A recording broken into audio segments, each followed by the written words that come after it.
शिष्य, आज्ञा गुरुदेव। यज्ञशाला में अग्नि प्रज्वलित करो। जो आज्ञा गुरुदेव।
इस बार तुम्हारी एक ना चलेगी देवराज।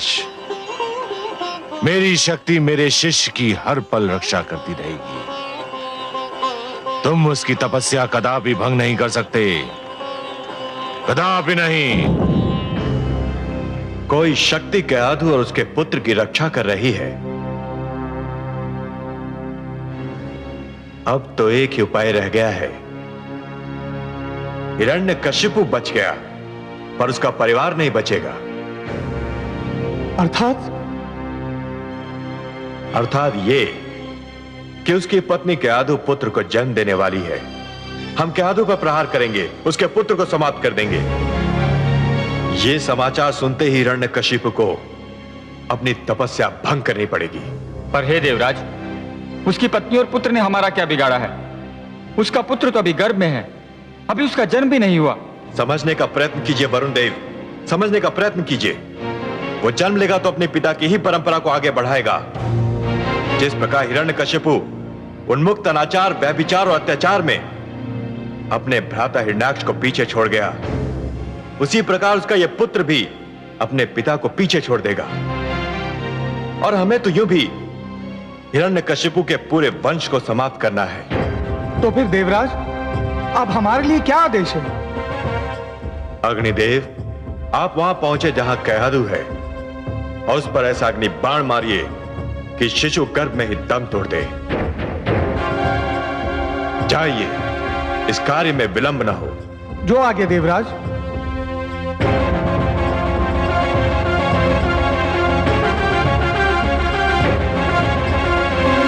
हे कमल नयन, ये तो बड़ा अनर्थ हो रहा है। माना कि असुर हिरण्यकशिपु मानसिक संतुलन खो बैठा है। उसने मानव लोक में आतंक फैला रखा है, परंतु इसके उत्तर में किसी बालक से जन्म लेने का अधिकार ही छीन लेना, किसी माता के गर्भ को छलनी कर देना तो घोर अन्याय है, अत्याचार है, नृशंसता है। मैं आपसे सर्वथा सहमत हूं महादेवी। अत्याचार का उत्तर अत्याचार से देना बिल्कुल वैसा ही है जैसे अग्नि को अग्नि से बुझाने का प्रयास करना। अत्याचार का दंड अवश्य देना चाहिए, पर केवल अत्याचारी को, पापी को, उसके परिवार के सदस्यों को नहीं। और ऐसे सदस्य को तो कदापि नहीं जिसने अभी जन्म ही न लिया हो, जिसे अपने पिता के पाप का ज्ञान ही न हो। हे कमल नयन, मेरी समझ में नहीं आ रहा कि मैं क्या करूं। एक और कयाधु की कोख में पलते बालक को लेकर मैं चिंतित हूं, तो दूसरी ओर निर्दोष मानवों पर हो रहे अत्याचार को देखकर मैं व्याकुल हूं। मैं आपका दुख समझता हूं महादेवी। यदि ऐसी स्थिति बन जाए कि दो परस्पर विरोधी गुटों की लड़ाई में दोनों ही पक्षों के केवल निर्दोष और असहाय तत्व ही अत्याचार और आतंक के लक्ष्य बन जाएं, तो हर उदार मन तड़प उठता है। फिर आपके पास तो मां का हृदय है। हिरण्यकशिपु और देवराज दोनों ही अनुचित कार्य कर रहे हैं और उन्हें एक साथ केवल आप ही रोक सकते हैं। देवराज उस मां के गर्भ में पल रहे बालक को कुछ भी क्षति नहीं पहुंचा पाएंगे, मैं आपको यह वचन देता हूं। और हिरण्यकशिपु का आतंक, उसे आप नहीं रोकेंगे? उसने तो मानवों का श्वास लेना भी दुर्लभ कर रखा है। हे महादेवी, जिस प्रकार दीपक जिस अंधकार को मिटाता है, वो अंधकार उसी के नीचे जा छुपता है, उसी प्रकार कभी कभी सत्य को असत्य के नीचे और पुण्य को पाप के नीचे ही शरण मिलती है। एक पापी सत्य को संसार से मिटाने की धुन में यह भूल जाता है कि सत्य तो वहां भी पल सकता है जहां कभी उसने सोचा ही न था। कदाचित उसके अपने घर में। मैं समझी नहीं सर्वेश्वर। असुर राज हिरण्यकशिपु ने मेरा नाम लेने वालों को समाप्त करने का प्रण किया है। उसका दंड यह है महादेवी कि मेरा सबसे बड़ा नाम लेवा उसी के घर में जन्म लेगा। उसके अभिमान को स्वयं उसका रक्त ललकारेगा। आप तो बस देखती जाइए महादेवी। उसी के बालक के रूप में एक ऐसी कहानी जन्म लेने वाली है जिसे संसार कदापि नहीं भूल पाएगा। महादेवी, जिस प्रकार विष ही विष का अंत भी करता है, उसी प्रकार असुरों के आतंक का अंत असुर पुत्र ही करेगा। उस बालक की कयाधु के गर्भ में रक्षा और हिरण्यकशिपु के आतंक का अंत दोनों ही मेरे हाथों में है, और यह दोनों कार्य मैं करूंगा। आप तो रहस्यों के रहस्य हैं, भेदों के भेद। पर अब मुझे संतोष हो गया है कि आप मेरी सारी चिंताएं अवश्य दूर कर देंगे।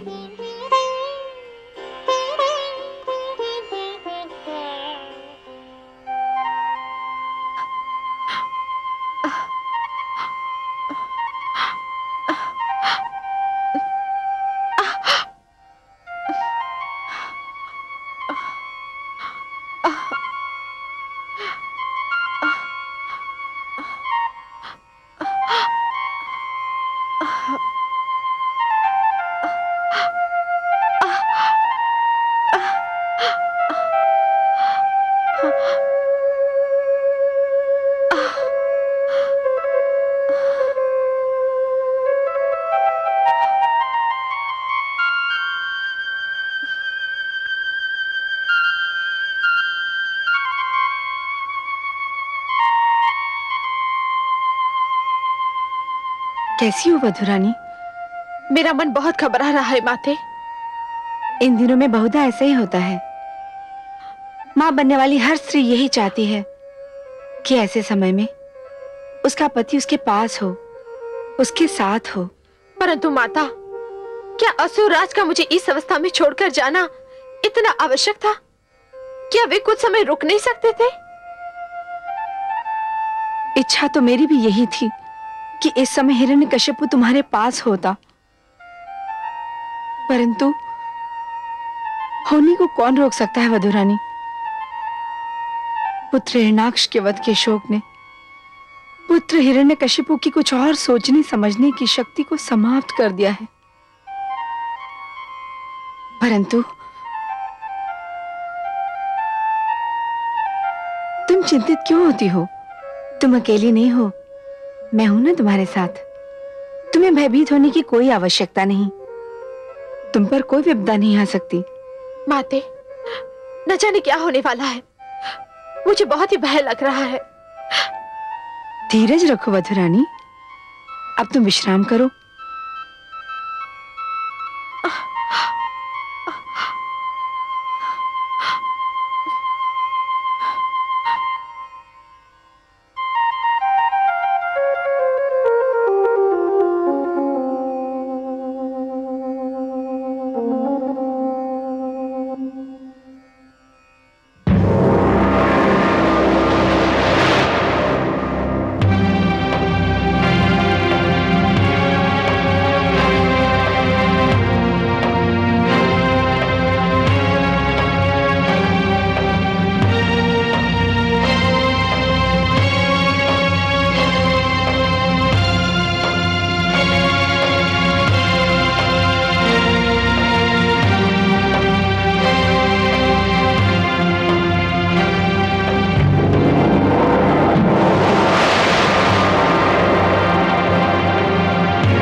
अर्थात आप असफल हो गए और कयादू के गर्भ में पलते बालक का अंत नहीं हुआ। यह तो बड़ा शुभ समाचार है। हाँ देवराज, अब तो लगता है कि वो बालक जन्म लेकर ही रहेगा। नहीं नहीं अग्निदेव, भाग्यवश हिरण्यकशिपु की तपस्या अभी समाप्त नहीं हुई है। इससे पहले कि वो अपना तप समाप्त करे, हम असुरलोक पर आक्रमण कर देंगे और उस पर अधिकार कर लेंगे। तत्पश्चात कयादू को बंदी बना लेंगे। आइए मेरे साथ।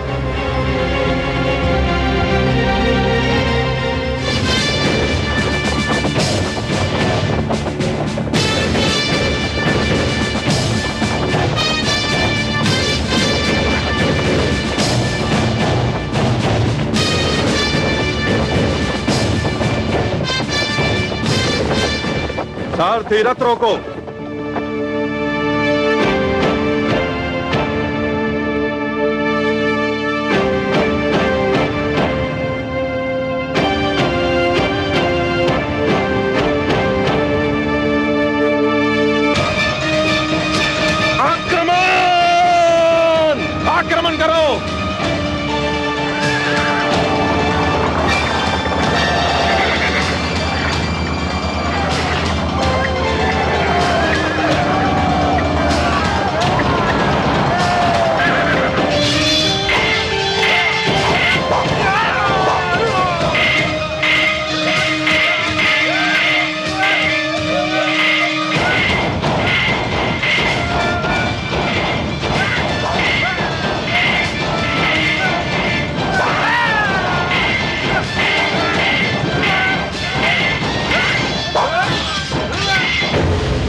ये महारानी कयाधु का कक्ष है। बिना आज्ञा यहाँ कोई भी प्रवेश नहीं कर सकता।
हट जाओ मेरे सामने से सेनापति विडाल।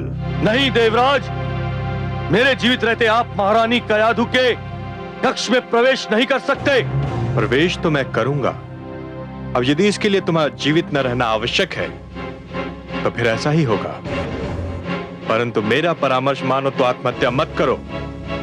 मुझे अंदर जाने दो। मैंने अपने महाराज हिरण्यकशिपु को वचन दिया है कि अपनी अंतिम सांस तक महारानी की रक्षा करूंगा, और वचन मैं निभाना भी जानता हूं।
सैनिकों,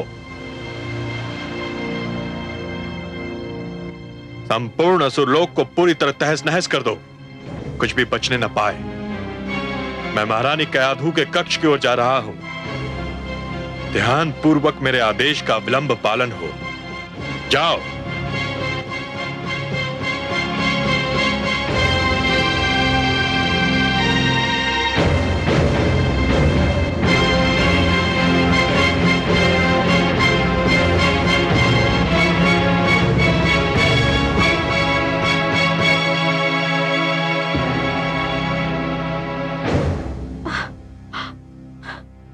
क्या है? क्या चाहते हैं आप देवराज? देवी, मेरी विनती है कि आप मेरे संग चली चलें। नहीं, मैं कहीं नहीं जा सकती। जानते नहीं, मैं मां बनने वाली हूं। जानता हूं देवी, इसीलिए तो कह रहा हूं कि आपको मेरे साथ देवलोक चलना होगा। नहीं, मैं अपने पति का घर छोड़कर नहीं जाऊंगी। मुझे मेरी स्थिति पर छोड़ दीजिए। देवी, मैं नहीं चाहता कि बल का प्रयोग करूं। आप मेरा अपहरण करेंगे देवराज? एक ऐसी नारी का अपहरण जिसके गर्भ में संतान पल रही है? यदि आप मेरी विनती को यही नाम देना चाहें तो मुझे कोई आपत्ति नहीं, पर चलना तो होगा आपको। मुझ पर दया करे देवराज, आप तो देवता है। यदि आप भी ऐसा दुष्कर्म करेंगे तो संसार का क्या होगा? मैं तुमको इसलिए ले जाना चाहता हूं कि तुम जिसको जन्म देने वाली हो वो भेड़िए का शिशु है। भेड़िए का शिशु भी भेड़िया होता है। चलो। नहीं, नहीं। चलो।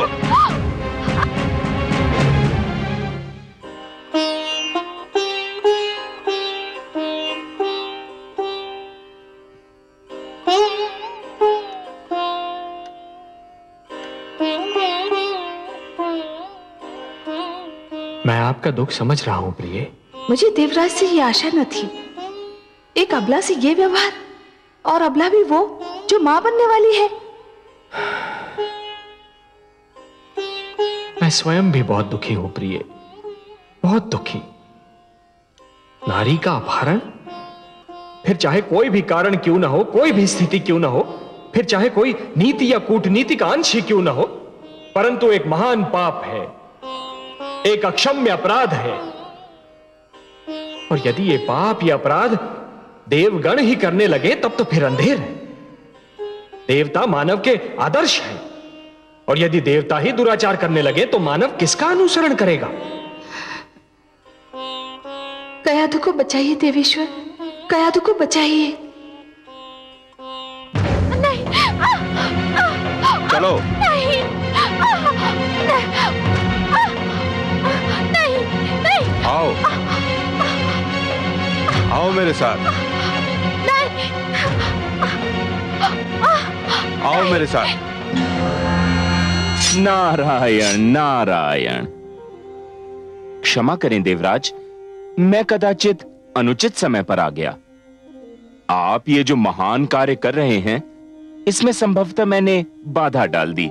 मुझे इसका खेद है। आप व्यंग कर रहे हैं देवर्षि।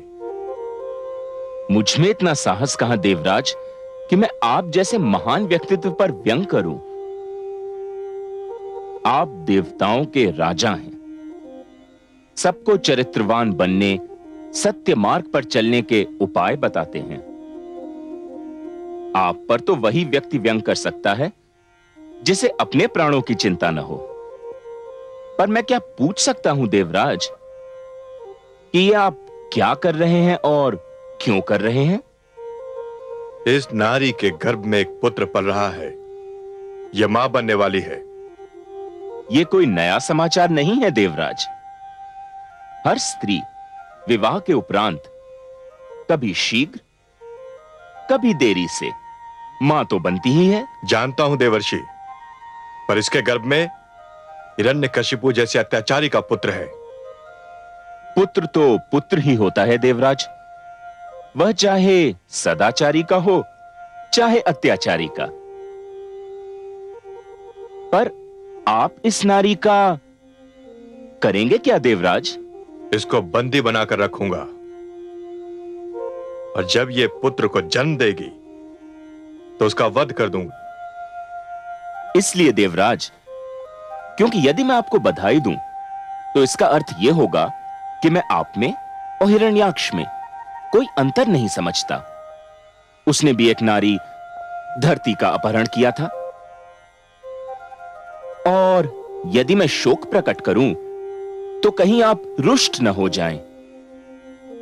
वैसे देवराज, आपने अग्निदेव को भेजकर कयाधु के गर्भ में पलने वाले बालक का वध करना चाहा था। उस अभियान का क्या हुआ? वो अभियान असफल हो गया। क्यों? कैसे असफल हो गया? किसी शक्ति ने उसकी रक्षा की थी। नारायण नारायण। तो आपको विश्वास है देवराज कि जिस शक्ति ने इस बालक के जन्म लेने से पहले उसकी रक्षा की थी, वह इसके जन्म लेने के उपरांत उसकी रक्षा नहीं कर पाएगी। आप कहना क्या चाहते हैं देवर्षि?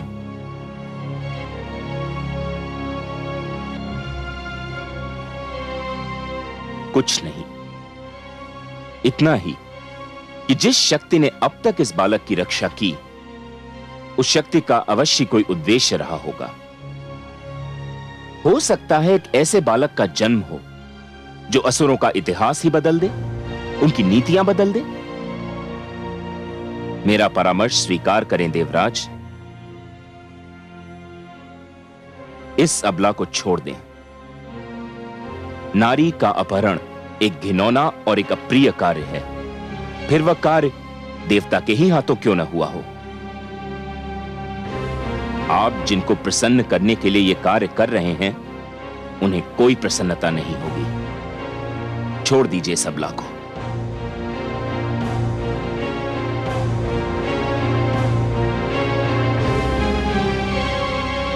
कदाचित आप ठीक कह रहे हैं देवर्षि।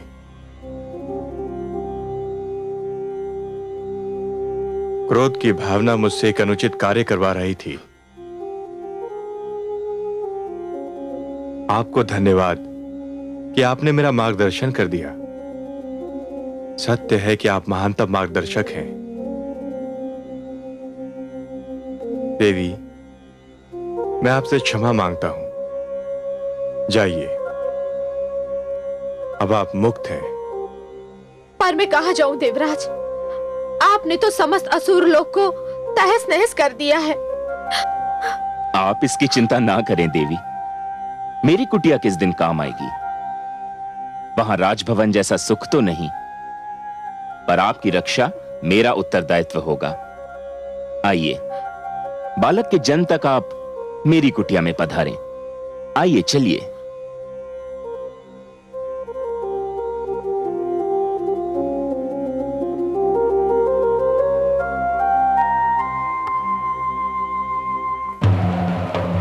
ओम ब्रह्मदेवाय नमः। ओम प्रजापते नमः। ओम ब्रह्मदेवाय नमः। ओम प्रजापते नमः।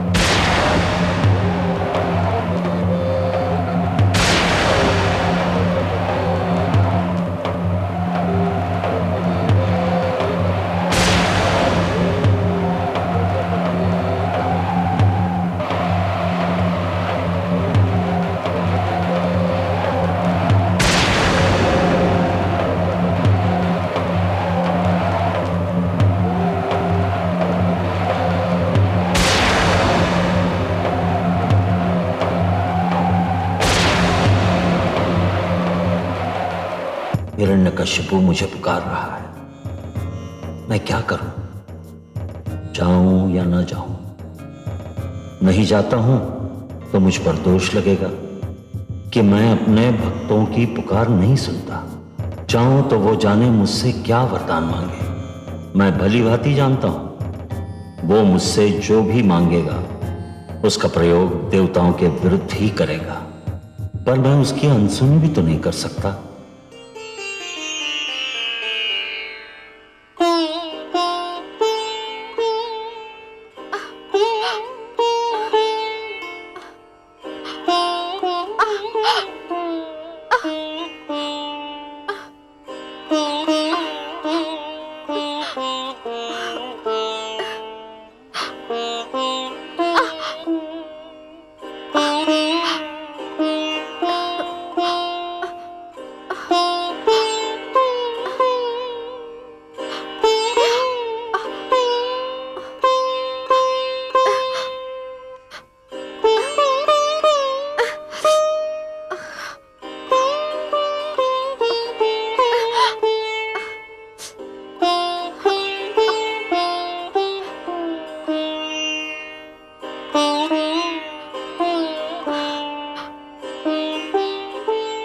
देवी,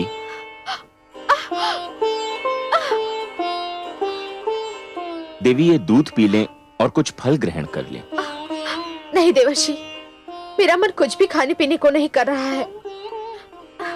देवी, मैं जानता हूं कि आप जिस अवस्था में हैं, उस अवस्था में हर स्त्री यही चाहती है कि वो अपने घर पर हो, अपनों के साथ हो। पर आप मेरी इस कुटिया को अपना ही घर समझें और मुझे भी अपना ही समझिए।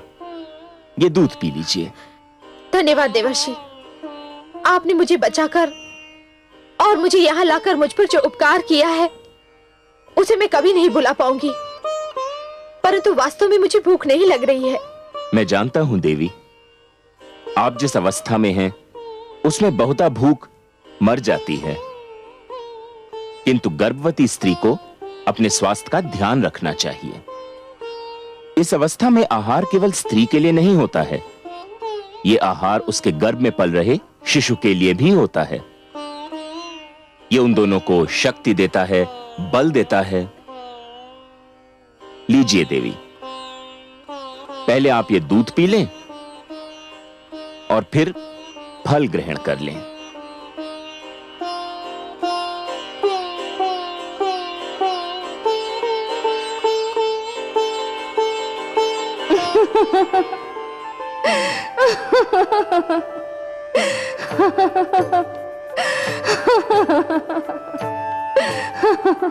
क्या हुआ महादेवी?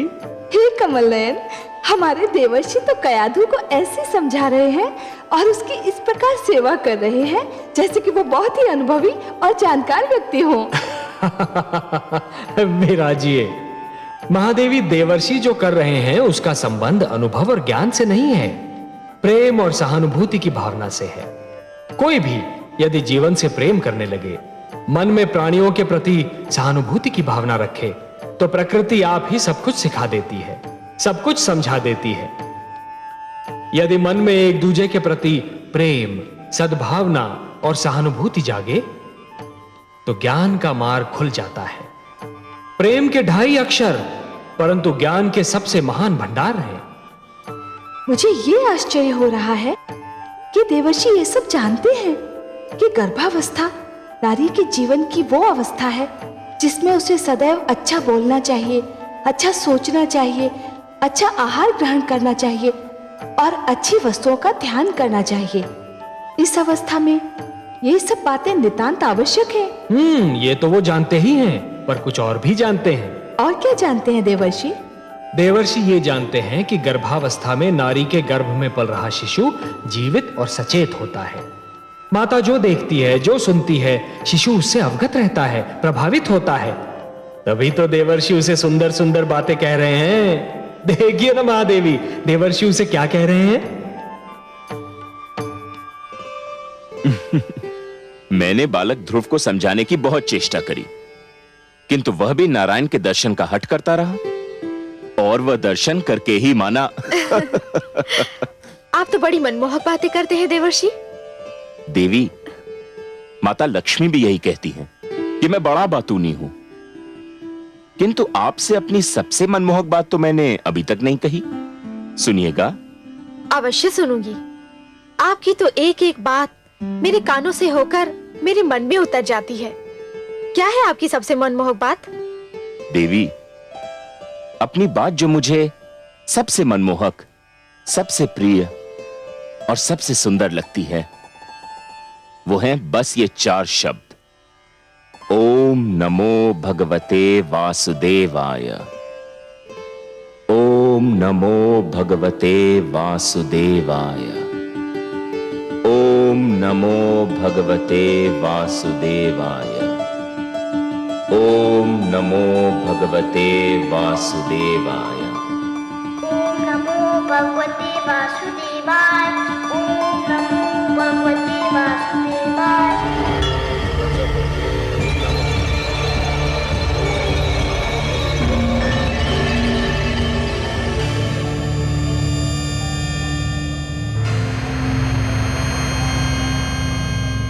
अभिवादन है सूर्यदेव।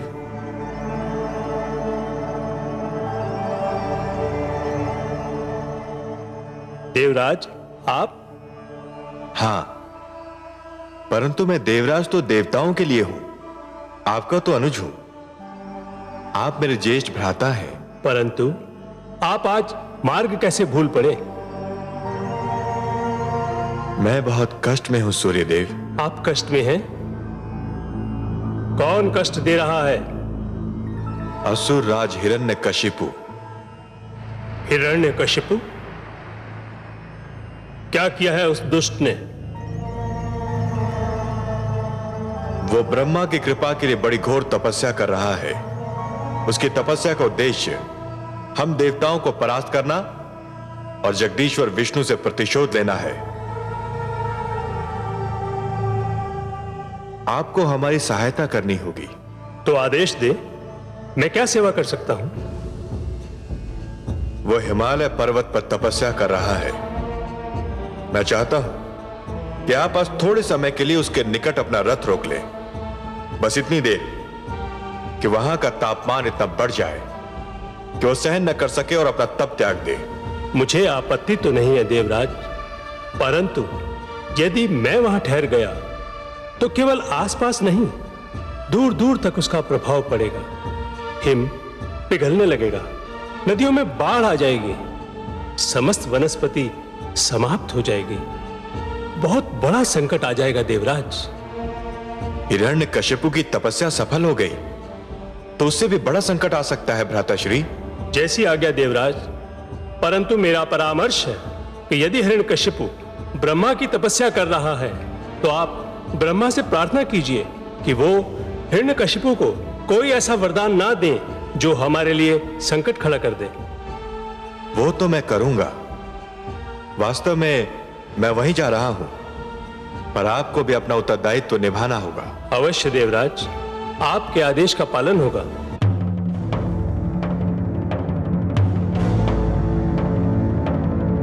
ओम ब्रह्मदेवाय नमः। ओम प्रजापत्याय नमः। ओम ब्रह्मदेवाय नमः। ओम प्रजापत्याय नमः। ओम ब्रह्मदेवाय नमः।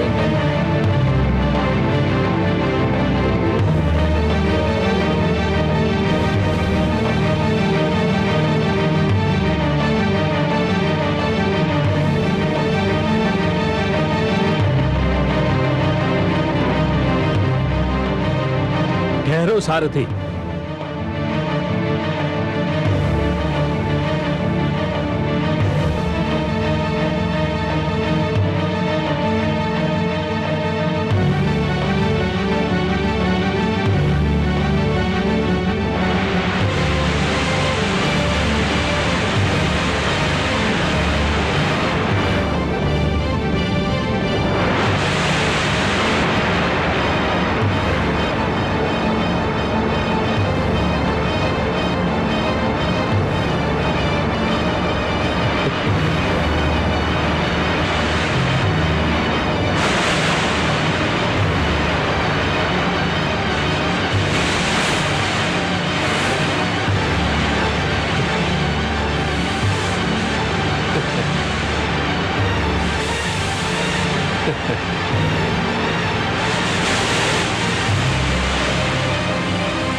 चलो सारथी।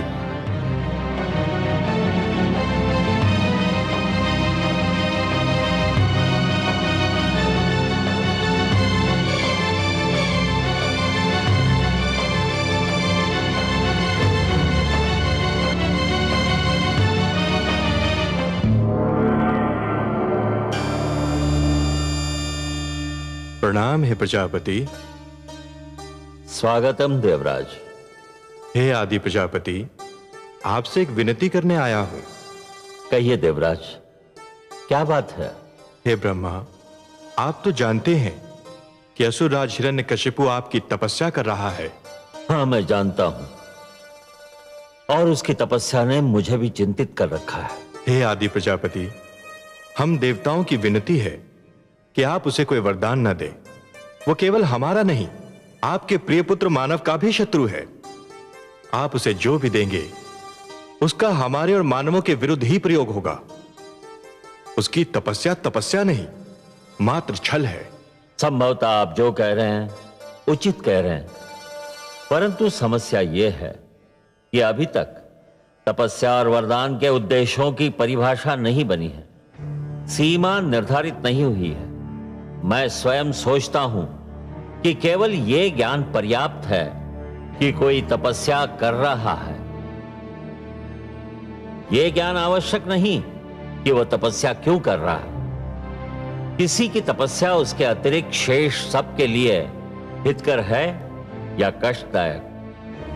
पर वरदान देने वाले का उत्तरदायित्व तो इससे भी महान होना चाहिए आदि प्रजापति। निस्संदेह होना चाहिए। वरदान देने वाले के लिए भी यह आवश्यक है कि वो केवल तपस्या से प्रसन्न न हो जाए, उसे तपस्या के उद्देश्य में भी झांक कर देखना चाहिए। वो तपस्या जो औरों के लिए हानिकारक हो, वरदान के योग्य नहीं होती। आशुतोष शिवशंकर ने दैत्य गुरु शुक्राचार्य को संजीवनी का वरदान दिया तो था, पर उसने उसका दुरुपयोग किया और फिर अमृत की प्राप्ति के लिए समुद्र मंथन करना पड़ा।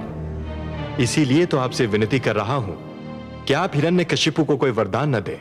अभी तक कोई ऐसा विधान तो नहीं, कोई उदाहरण भी नहीं कि किसी ने तपस्वी को वरदान न दिया हो। मैं भरसक प्रयत्न कर रहा हूं कि मुझे हिरण्यकशिपु के पास न जाना पड़े, और यदि जाने पर विवश हो जाऊं तो उसे कोई ऐसा वरदान न दूं जो सृष्टि के लिए संकट बन जाए। परंतु हे देवराज, ऐसा कठोर तप किसी साधारण व्यक्ति की बात नहीं। मैं यथायोग्य प्रयास करूंगा, किसी के लिए कोई संकट न खड़ा हो। धन्यवाद है आदि प्रजापति, आपका कोटि कोटि धन्यवाद।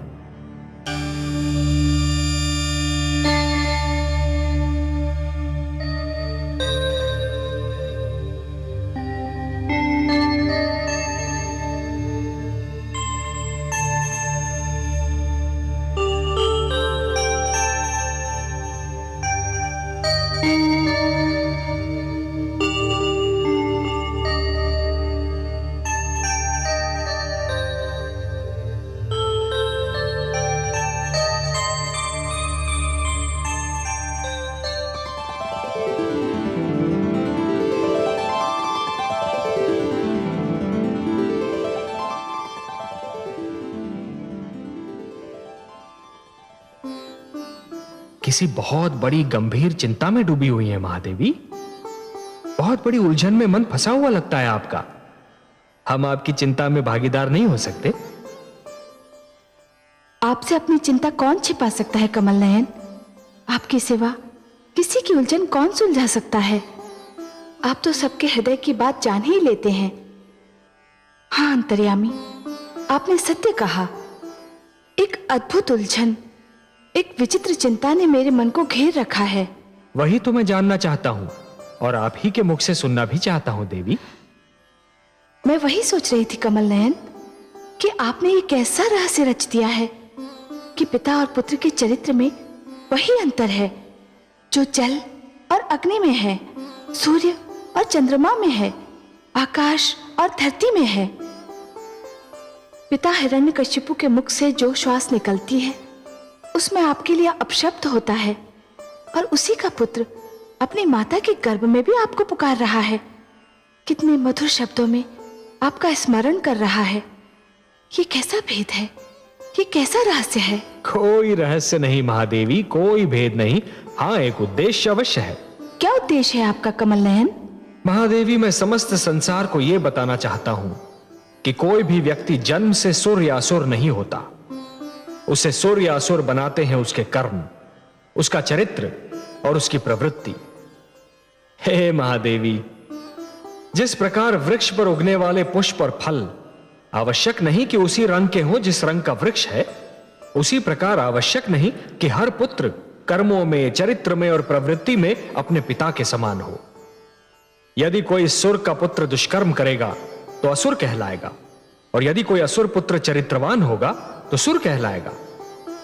परंतु हे सर्वेश्वर, क्या अच्छा ना होता कि हिरण्यकशिपु का पुत्र किसी देव पुरुष के घर में जन्म लेता? हाँ? तब तो ये एक साधारण घटना बन जाती ना महादेवी। ये कहानी इतनी रुचिकर न बन पाती। एक अच्छा कथाकार अपनी कहानी में ऐसे तत्व लाता है, ऐसे मोड़ लाता है जो असाधारण हो, जो असंभव लगते हो, जिनके विषय में पहले कभी किसी ने सोचा ही ना हो। तभी तो एक अनुपम कथा जन्म लेती है ना। परंतु हे कमल नयन, ये कथा कहां जाकर पूरी होगी? यदि कथा का अंत कथा के मध्य में ही ज्ञात हो जाए तो कथा का सारा आनंद ही चला जाता है महादेवी। वो रूखी फीकी हो जाती है। अभी तो कथा का नायक कयाधु के गर्भ में है, उसे जन्म तो ले लेने दीजिए। यदि हिरण्यकशिपु की तपस्या सफल हो गई तो इस शिशु का जीवन दूभर हो जाएगा। कथा का एक अंश है हिरण्यकशिपु की तपस्या, कठोर और सराहनीय तपस्या, और कथा का दूसरा अंश है उसके घर एक ऐसे बालक का जन्म जो इतिहास रचने वाला है। महादेवी, इन दो अंशों में से एक अंश भी ना हो तो यह कथा अधूरी रह जाएगी। आप तो बस समय पर दृष्टि रखिए महादेवी। ओम ब्रह्मदेवाय नमः। ओम प्रजापत्याय नमः। ओम ब्रह्मदेवाय नमः। ओम प्रजापत्याय नमः। ओम ब्रह्मदेवाय नमः। ओम प्रजापत्याय नमः। ओम ब्रह्मदेवाय नमः।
हिरण्यकशिपु, तुम्हारी तपस्या सफल हुई।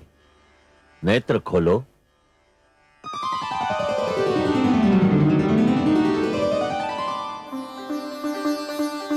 जय ब्रह्म देवता, जय आदि प्रजापति, जय हो।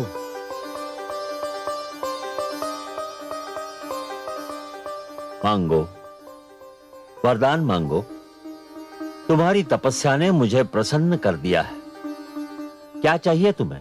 हे विधाता, यदि आप मेरे कठोर तप से प्रसन्न हैं, तो मुझे ये वरदान दीजिए कि मैं मृत्यु पर विजय प्राप्त कर लूं। असंभव। हे हिरण्यकशिपु, तुम वो वरदान मांग रहे हो जिसे देना मेरे वश में नहीं। जीवन और मृत्यु सृष्टि के ऐसे नियम हैं जिन्हें कोई नहीं तोड़ सकता। यदि यह नियम टूट जाएगा तो सृष्टि का संतुलन बिगड़ जाएगा। यूं भी मृत्यु भोले शंकर महादेव का क्षेत्र है और मैं उस क्षेत्र में हस्तक्षेप भी नहीं कर सकता। मैं तुम्हें मृत्यु पर विजय पाने का वरदान देने में असमर्थ हूं। कुछ और मांगो। तो मृत्यु पर विजय प्राप्त करने के अतिरिक्त मैं जो भी मांगूंगा आप मुझे देंगे ब्रह्मदेव? मैं वचनबद्ध हूं। प्रजापति, फिर मैं ये वरदान मांगता हूं कि ना मैं घर के भीतर मरूं और ना घर के बाहर। तथास्तु।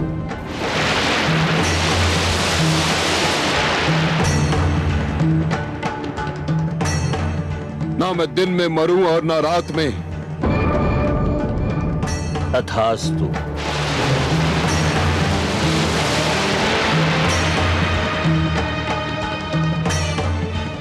ना मुझे मनुष्य मार सके ना पशु।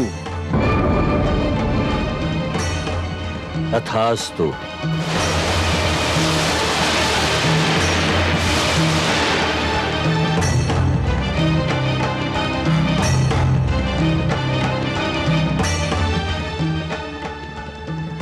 ना मैं अस्त्र से मर सकूं ना शस्त्र से।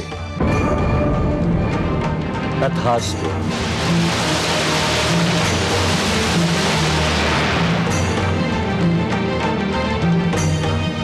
ना मैं धरती पर मारा जाऊं ना आकाश में। तथास्तु।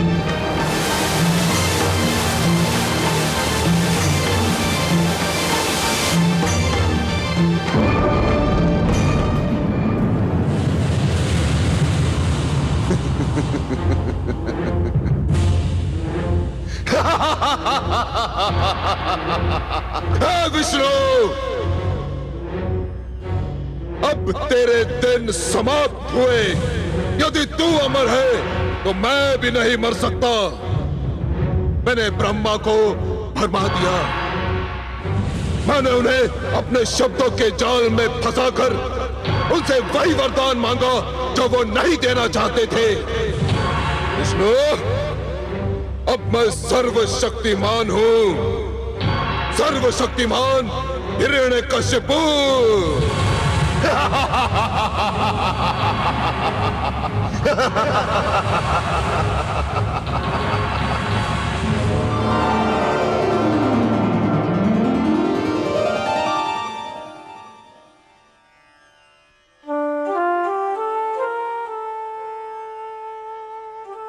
हे पद्मनाभ, आपने तो कहा था कि हिरण्यकशिपु ने आपसे शत्रुता पर कमर कसकर अपनी मृत्यु का बहाना ढूंढ लिया है।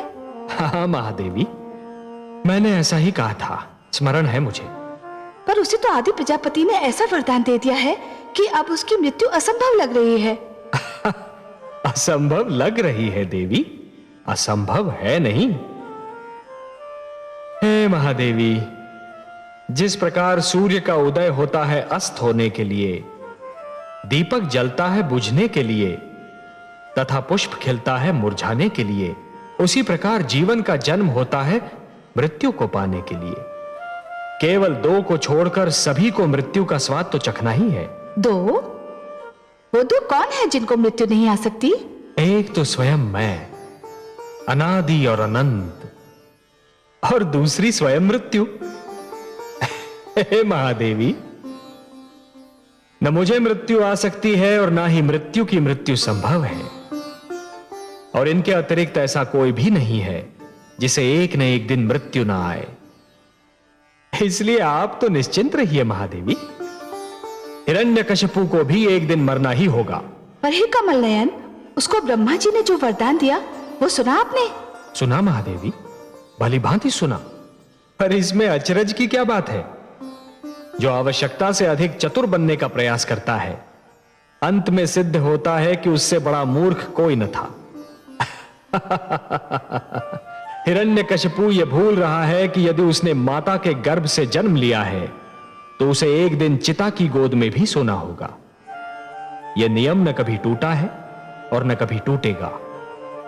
पर महादेवी, यह सब होता है अपने समय पर, और तब तक आपको भी प्रतीक्षा करनी होगी।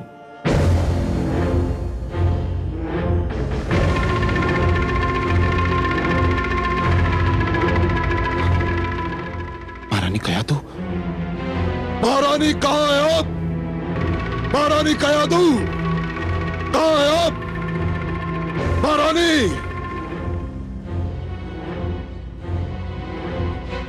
ये सब क्या है? कहाँ है महारानी कयादू? महारानी कहाँ है? कहाँ है महारानी कयादू? उत्तर दो मेरे प्रश्न का, नहीं तो एक एक का वध कर दूंगा। बताओ कहाँ है महारानी कयादू? इनसे क्या पूछते हो शिष्य? मैंने इनके मुख से वाणी छीन ली है।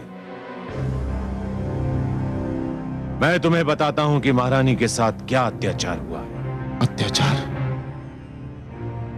मेरी महारानी पर अत्याचार? मेरी प्रिय कयादू पर अत्याचार? किस दुष्ट ने महारानी पर अत्याचार करके अपनी मृत्यु को ललकारा है गुरुदेव? किस दुष्ट ने? देवराज इंद्र ने। देवराज इंद्र ने? क्या किया उस दुष्ट ने गुरुदेव? देवराज इंद्र ने अग्निदेव को भेजकर तुम्हारे शिशु को माता के गर्भ में ही समाप्त करना चाहा। जब वो असफल हो गया तो देवराज स्वयं आया और महारानी कयादू का अपहरण कर ले गया। ले गया? अपहरण कर ले गया? और विडाल, मेरा सेनापति, उसके होते हुए दुष्ट इंद्र ने महारानी से दुर्व्यवहार का साहस कैसे किया गुरुदेव? विडाल बड़ी वीरता से लड़ा शिष्य, बड़ी वीरता से। जब तक उसके शरीर में प्राण रहे उसने देवराज इंद्र को महारानी कयादू के कक्ष में प्रवेश नहीं करने दिया। परंतु में वो देवराज के हाथों वीर गति को प्राप्त हो गया। देवराज इंद्र, तुमने देवलोक के विध्वंस को निमंत्रण कर दिया है। मैं आ रहा हूं देवलोक पर प्रलय बनकर टूटने, देवलोक का सर्वनाश करने, तुम्हारा सिंहासन छीनने। तुमने सर्वशक्तिमान को चुनौती दी है, सर्वशक्तिमान हिरण्यकशिपु को। अब तुम्हें कोई बचा नहीं सकता, तुम्हारा विष्णु भी नहीं। मैं आ रहा हूं इंद्र, मैं आ रहा हूं।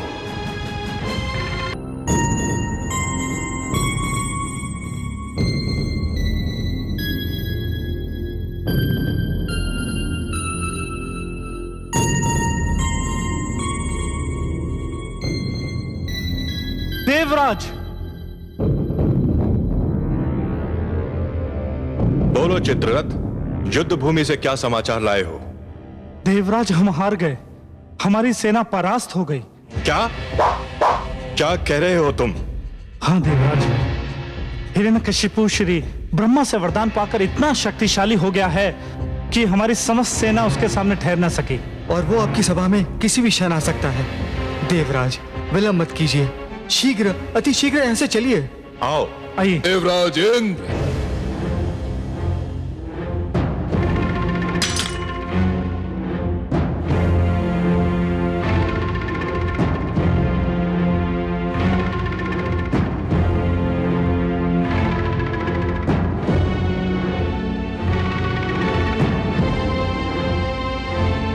देवराज इंद्र, अपने अस्त्र फेंक दो और अपनी पराजय स्वीकार कर लो।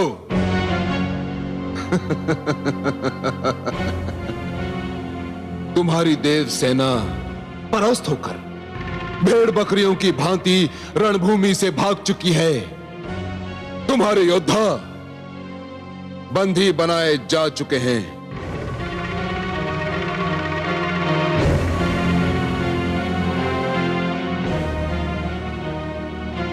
तुम अब देवराज नहीं, एक दुर्बल और शक्तिहीन व्यक्ति रह गए हो। फेंक दो अपने शस्त्र।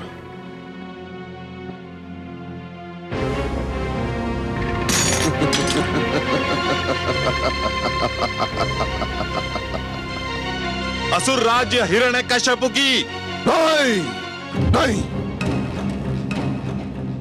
असुर राज हिरण्यकश्यपु की जय नहीं। अब हम केवल राजा नहीं हैं, सर्वशक्तिमान हो चुके हैं। हम भगवान हो चुके हैं।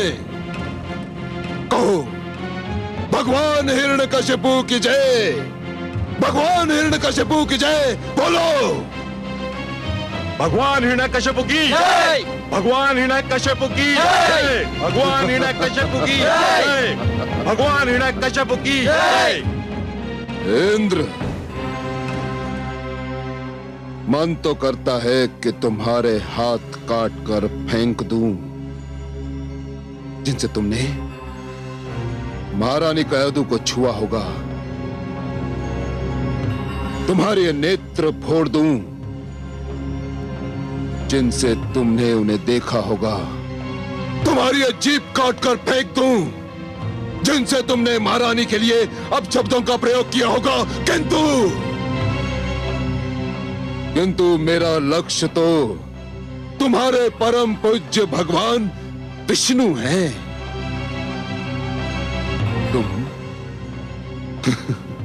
तुम तो उसके साधारण चाकर हो। तुम देवता स्वयं को श्रेष्ठ समझते हो, सब भी कहते हो। मानव तुम्हें अपना आदर्श मानता है। तुम्हें भी घमंड है अपने आचरण पर। किंतु क्या यही है तुम्हारी श्रेष्ठता? यही है तुम्हारी सभ्यता? यही है तुम्हारा आचरण कि तुमने एक ऐसी नारी का अपहरण किया जो माता बनने वाली है? धिक्कार है तुम पर, धिक्कार। तुम्हें स्वयं पर लज्जा आनी चाहिए इंद्र, लज्जा। अब बताओ कि महारानी कयादू कहां है? अन्यथा मैं इस देवलोक में आग लगा दूंगा, आग लगा दूंगा इंद्र। नारायण नारायण।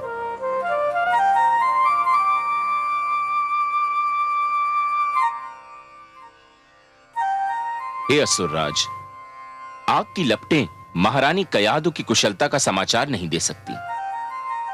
वह तो केवल मैं दे सकता हूं, क्योंकि आपकी महारानी मेरे आश्रय में है। वे इस समय मेरे आश्रम में विश्राम कर रही हैं। वे कुशल हैं, सुरक्षित हैं। तो आप महारानी को अपने संग क्यों नहीं लाए देवर्षि? असुरराज, वे स्थिति में नहीं है कि कहीं आ जा सकें। मैंने यही उचित समझा कि इस समय उन्हें विश्राम करने दूं। देवर्षि, मैं आपका आभारी हूं। महारानी की कुशलता का समाचार सुनाकर आपने मेरे क्रोध को शांत कर दिया है।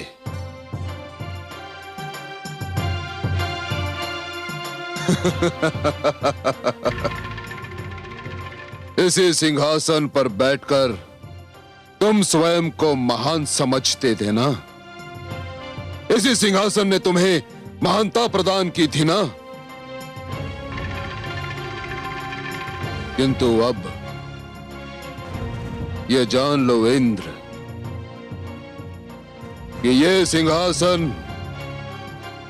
अब मेरा है और मेरा ही रहेगा, और तुम सबको मेरी महानता के समक्ष सिर झुकाना ही होगा।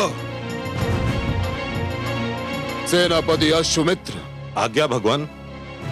देवराज इंद्र को समस्त देवताओं सहित देवलोक की सीमाओं से बाहर निकाल दो, और इनमें से यदि कोई भी उत्पात करने की चेष्टा करे तो उसके पैरों में बेड़ियां डालकर कारागार के अंधेरों में फेंक दो। जाओ। जो आज्ञा भगवान। चलिए।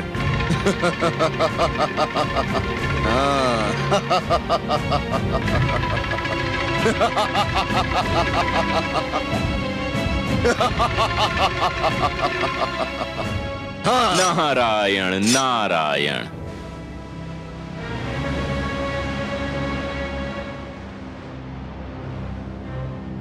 देवर्षि नारद, मुझे विष्णु के नाम से घृणा है, किंतु आपने महारानी की रक्षा करके मुझ पर ऋण का ऐसा बोझ रख दिया है कि मैं जीवन भर अपना सिर नहीं उठा सकता।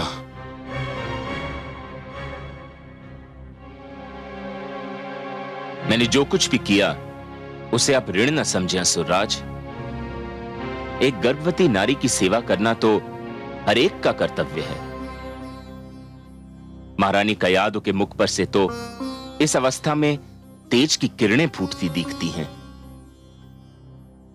मुझे विश्वास है कि वे एक बहुत प्रतापी शिशु को जन्म देने वाली हैं।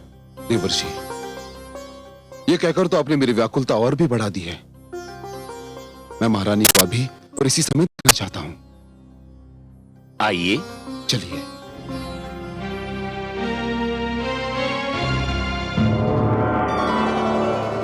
देखा आपने कमल नयन, देखा आपने? दुष्ट हिरण्यकशिपु इंद्रासन पर विराजमान हो गया है। तो क्या हुआ महादेवी? अब सब उसे महान नहीं समझेंगे। इंद्रासन पर विराजमान होने वाला महान नहीं कहलाता। नहीं महादेवी, नहीं। और जो ऐसा समझेगा वो भूल करेगा। कोई व्यक्ति केवल इसलिए महान नहीं हो जाता कि उसे एक महान पद मिल गया हो, एक महान सिंहासन मिल गया हो। सिंहासन किसी को महान नहीं बनाते देवी, महान तो बनाते हैं महान कर्म। जिस प्रकार केवल पुष्प की डाली पर होने से ही कांटों में सुगंध नहीं आती, उसी प्रकार केवल किसी आसन पर बैठने से व्यक्ति महान नहीं हो जाता। हां, यदि कोई महान व्यक्ति साधारण से आसन पर भी बैठ जाए तो वो साधारण आसन महान अवश्य हो जाता है। मुझे बस इतना बता दीजिए कमल नयन कि इंद्रासन अब सदा के लिए हिरण्यकशिपु का तो नहीं हो जाएगा ना? कोई भी सिंहासन सदा के लिए किसी का नहीं होता महादेवी। हां, उस सिंहासन पर बैठने वाला यह प्रयास अवश्य करता है कि सिंहासन उससे कभी न छूटे, पर एक न एक दिन सिंहासन को उसे छोड़ना ही पड़ता है। अब देवराज को ही देख लीजिए, क्या उन्होंने कभी सोचा था कि इंद्रासन उन्हें छोड़ना पड़ेगा? परंतु आज उन्हें विवश होकर, अपमानित होकर इंद्रासन को छोड़ना ही पड़ा। हिरण्यकशिपु भी सदा के लिए इस सिंहासन पर कदापि नहीं रह पाएगा। पर हे कमल नयन, आज तो वो विजयी है, उसने देवताओं को भी परास्त कर दिया है। विजय और पराजय का यह क्रम तो चलता रहता है देवी, और चलता भी रहेगा। परंतु देवराज को पराजय का मुख इसलिए देखना पड़ रहा है कि उन्होंने एक नारी का अपहरण किया था, उसके गर्भ में पल रहे शिशु को मारने का प्रयत्न किया था। और ये सारे अपराध ऐसे अक्षम्य अपराध हैं महादेवी कि जिनके लिए सिंहासन छूटना और पराजय का मुख देखना तो साधारण सा दंड है। आपसे मैं सहमत हूं कमल नयन, आपके सुंदर मुख से निकलने वाले एक एक शब्द से मैं अक्षरशः सहमत हूं। देवराज को दंड मिलना ही चाहिए था। हां महादेवी, यही नियम है। जो जितना बड़ा अपराध करता है उतना ही बड़ा दंड पाता है। इसलिए बुद्धिमान व्यक्ति तो केवल वही है जो कोई भी कार्य करने से पहले एक बार नहीं 100 बार विचार कर ले कि उस कार्य का परिणाम क्या होगा। हे कमल नयन, मैं तो बस इतना ही जानती हूं कि आप जो कहते हैं वही सत्य है और आप जो करते हैं वही उचित होता है।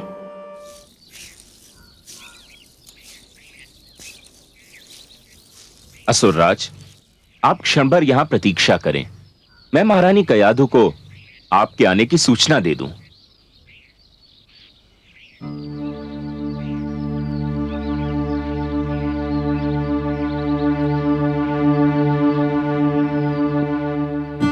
देवी कयाधु,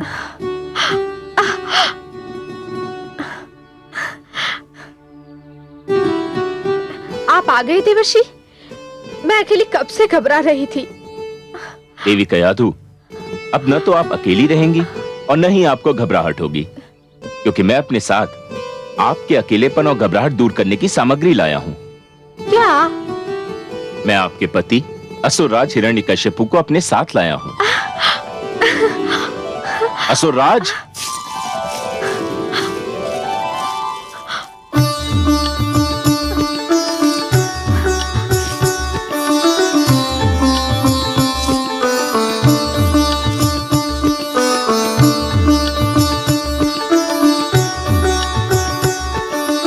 नारायण नारायण।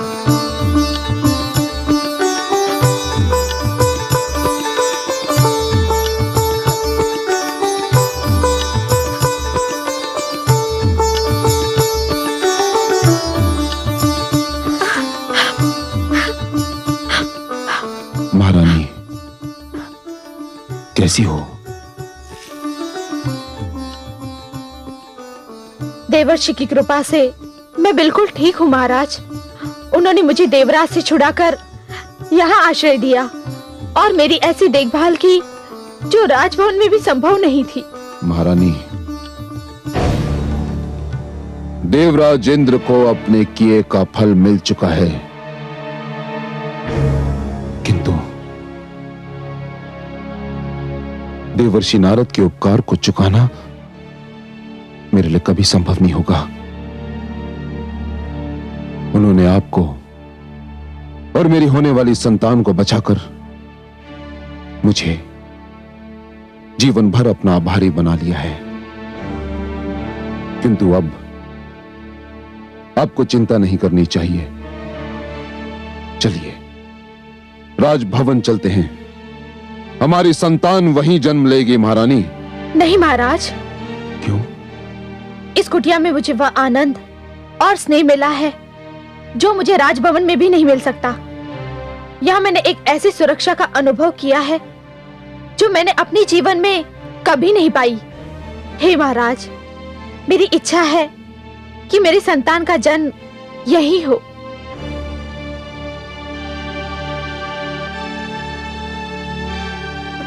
ठीक है, आपकी इच्छा के विरुद्ध मैं कोई भी कार्य नहीं करना चाहता महारानी। गर्भवती स्त्री को जहां भी आनंद मिले, संतान का जन्म वहीं होना चाहिए, मुझे कोई आपत्ति नहीं। मैं ये समाचार देवर्षि को सुनाता हूं। आप निश्चिंत होकर विश्राम करें। आइए।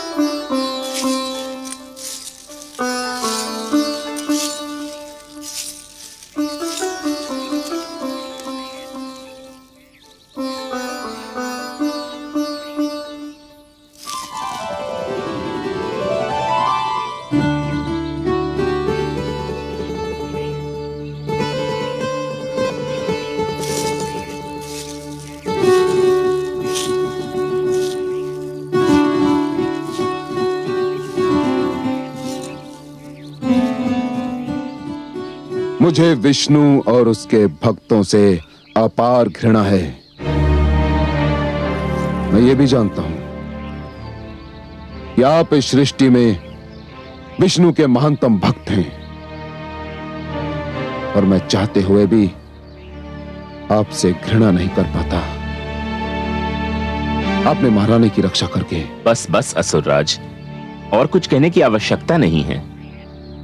आप इस बात को इतनी बार कह चुके हैं कि मुझे तो कंठस्थ हो गई है। देवर्षि,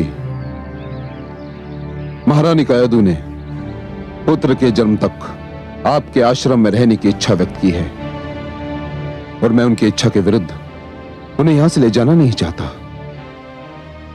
नारायण नारायण, बड़ा शुभ विचार है। यदि महारानी कयादु को मेरी कुटिया में सुख मिलता है तो ये तो मेरे लिए सौभाग्य की बात है असुरराज। आप चिंता न करें, मैं उनकी यथा योग्य सेवा करूंगा।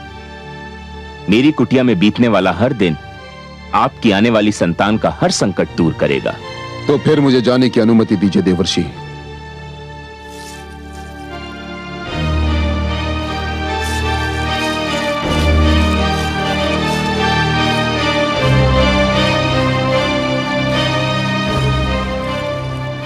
हे नारायण, आपकी लीला भी अनुपम है। आपसे घृणा करने वाले को पता ही नहीं कि उसके अपने घर में आपका सबसे महान प्रेमी जन्म लेने वाला है। नारायण नारायण। भगवान हिरण्यकशिपु की भगवान हिरण्यकशिपु की भगवान हिरण्यकशिपु की भगवान हिरण्यकशिपु की भगवान हिरण्यकशिपु की भगवान हिरण्यकशिपु की भगवान हिरण्यकशिपु की भगवान हिरण्यकशिपु की।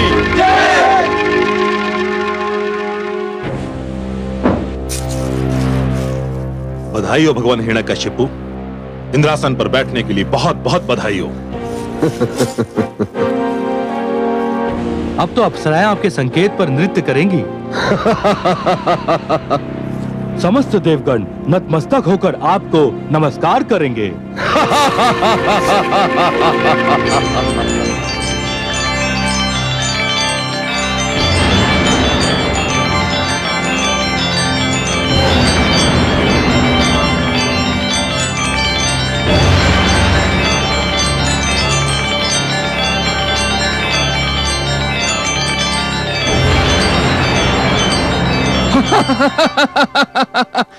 हाँ, मैं स्वरभानु हूं। विष्णु ने मेरा सिर धड़ से अलग कर दिया था, पर वो मुझे मार नहीं सका क्योंकि मैं अमृत पान कर चुका था। मेरा कटा हुआ सिर राहु बनकर और कटा हुआ धड़ केतु बनकर आज भी जीवित है और सदैव जीवित रहेगा। मेरी सभा में तुम्हारा स्वागत है स्वरभानु। धन्यवाद भगवान हिरण्यकशिपु, आपको कोटि कोटि धन्यवाद और कोटि कोटि बधाई भी। देवराज की तो वैसे कई बार पराजय हुई, पर उसकी जो पराजय आपके हाथों हुई है वो अपना कोई उदाहरण नहीं रखती है।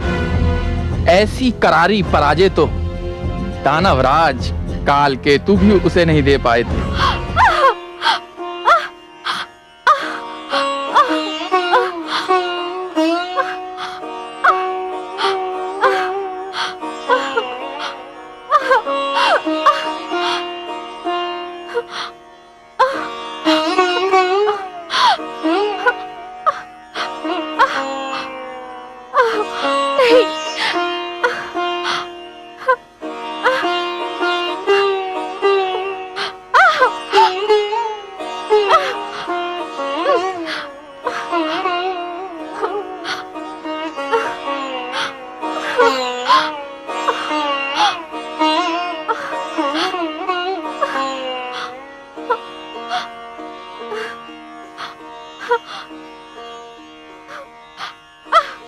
हे लक्ष्मी नारायण,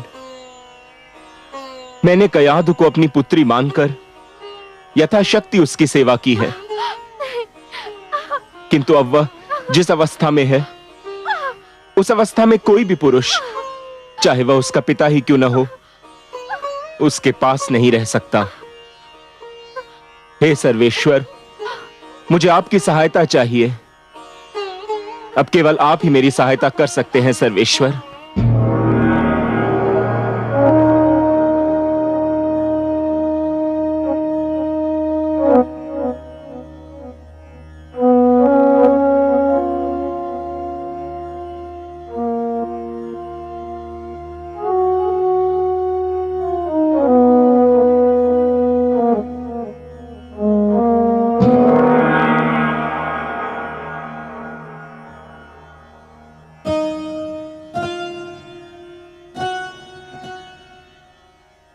हे योग माया, आप देवर्षि के आश्रम में जाइए। महारानी कयाधु प्रसव पीड़ा की अवस्था में आ गई हैं। उनकी देखभाल का कार्यभार मैं आपको सौंपता हूं। जो आज्ञा त्रिलोकीनाथ।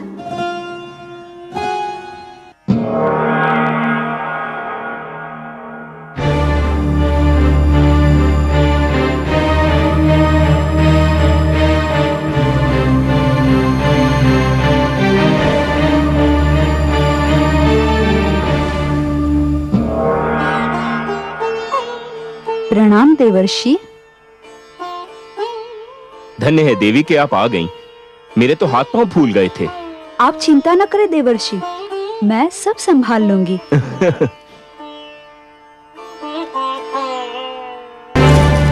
कौन है ये मानव और कौन है ये स्त्री? भगवान, ये अपराधी हैं। तो इन दुष्टों का अपराध सुनाया जाए।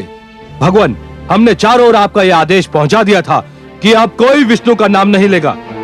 तो क्या इन्होंने विष्णु का नाम लिया?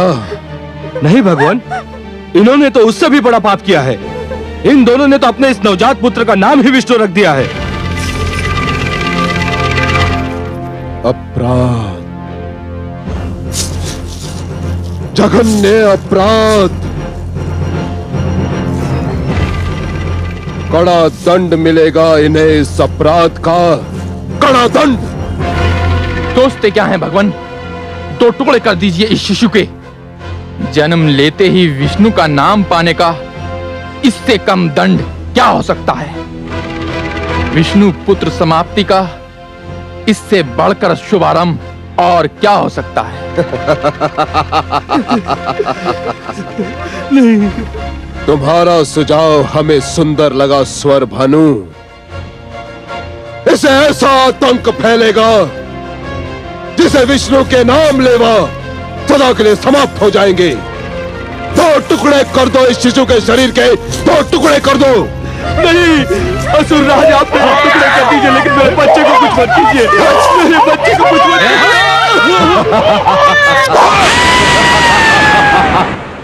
हे कमल नयन, क्या हो रहा है संसार में?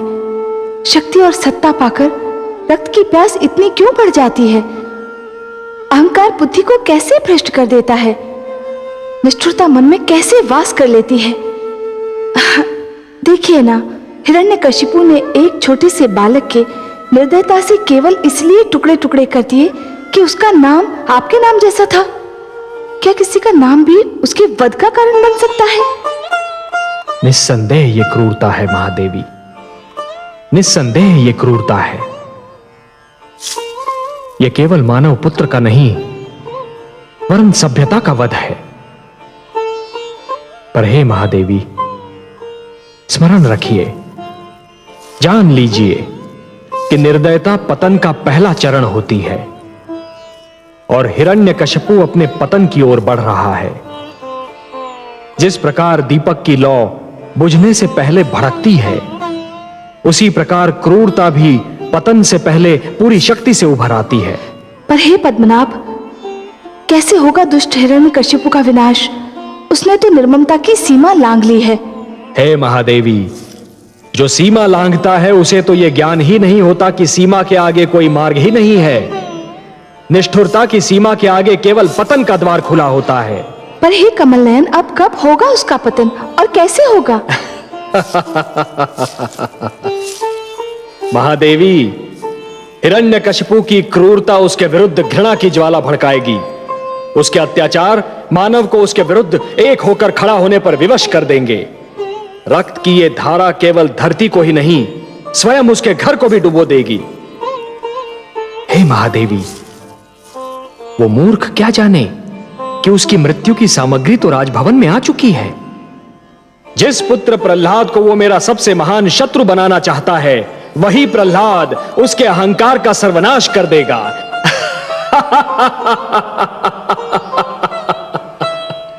जिस प्रकार समुद्र को यह ज्ञान नहीं होता महादेवी कि उसकी गहराइयों में ज्वार पल रहा है, उसी प्रकार हिरण्यकशिपु को भी यह ज्ञान नहीं है कि उसके ईश्वरत्व को ललकारने वाला स्वयं उसके राजभवन में जन्म ले चुका है।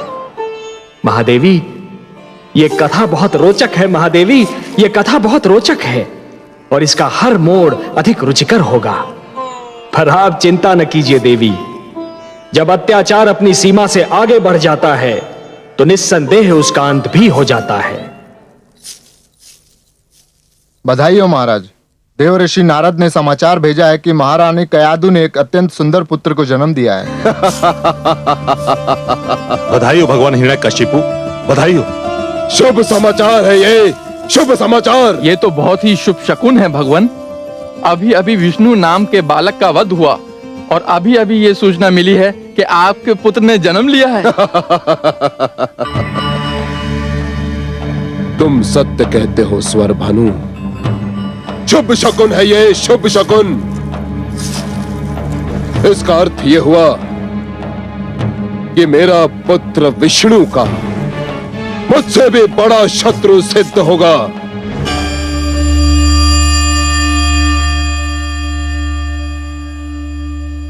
हे कमल नयन, अंधेरी रात्रि को उजाले का संदेश देने वाली सूर्य किरण सी आपकी मुस्कान, ये पतझड़ के अंत और वसंत ऋतु के आगमन की घोषणा करने वाले सुगंधित समीर की भांति आपकी मधुर मुस्कान खुला संकेत कर रही है कि सृष्टि में अवश्य कोई ऐसी घटना घटी है जिसने आपके मन को प्रसन्न कर दिया है। अहो महादेवी, अहो, हमारा कोई ऐसा संकेत नहीं जिसका भेद आप जान न पाए। हाँ देवी, एक बहुत सुंदर, एक बहुत अनुपम घटना घटी है। वो बालक जिसकी रक्षा के लिए आप चिंतित थीं, वो बालक जो एक नया इतिहास रचने वाला है, जन्म ले चुका है। कयाधु मां बन चुकी है। मैं अत्यंत प्रसन्न हूँ। मेरी कामना है कि कयाधु का ये पुत्र अत्यंत भाग्यशाली हो। वो भाग्यशाली होगा महादेवी, अत्यंत भाग्यशाली होगा। जिस प्रकार ध्रुव अपने दृढ़ निश्चय का इतिहास रच गया, उसी प्रकार ये बालक भी अपने दृढ़ विश्वास का इतिहास रचेगा। जिसे जन्म लेते ही देवर्षि नारद जैसे महान मार्गदर्शक की गोद मिल जाए, उसने तो नेत्र खोलते ही अपना मार्ग भी देख लिया और अपना लक्ष्य भी। हे त्रिलोकीनाथ, मुझे इस बालक के जन्म का हर्ष है, परंतु थोड़ी घबराहट भी हो रही है। घबराहट? घबराहट का क्या कारण महादेवी? उसका जन्म एक ऐसे राक्षसी प्रकृति के असुर के घर में हुआ है जो वास्तविकता जान लेने के उपरांत इस नन्हे बालक का बैरी बन जाएगा। ऐसे शक्तिशाली और अभिमानी का ये बालक सामना कैसे कर पाएगा? यही तो उसके दृढ़ विश्वास की परीक्षा होगी महादेवी। महादेवी, केवट का साहस शांत बहने वाली नदी में नौका खेने से सिद्ध नहीं होता। वो तो तब सिद्ध होता है जब केवट बिफरी हुई नदी के मझधार से नौका को सुरक्षित निकाल कर ले जाता है। एक दिए की क्षमता शांत वातावरण में जलते रहने से सिद्ध नहीं होती। वो तो तब सिद्ध होती है जब दिया अपनी लौ को आंधी में भी बुझने नहीं देता। उसी प्रकार इस बालक का दृढ़ विश्वास भी तभी सिद्ध होगा जब वो महान शक्तियों और प्रतिकूल वातावरण में भी जमा रहेगा। मैं तो मन से चाहती हूँ कि कयाधु का ये पुत्र हर पग पर सफलता पाए। अब आपने उसे आशीर्वाद दे दिया है, तब तो उसका विश्वास दृढ़ होना ही है।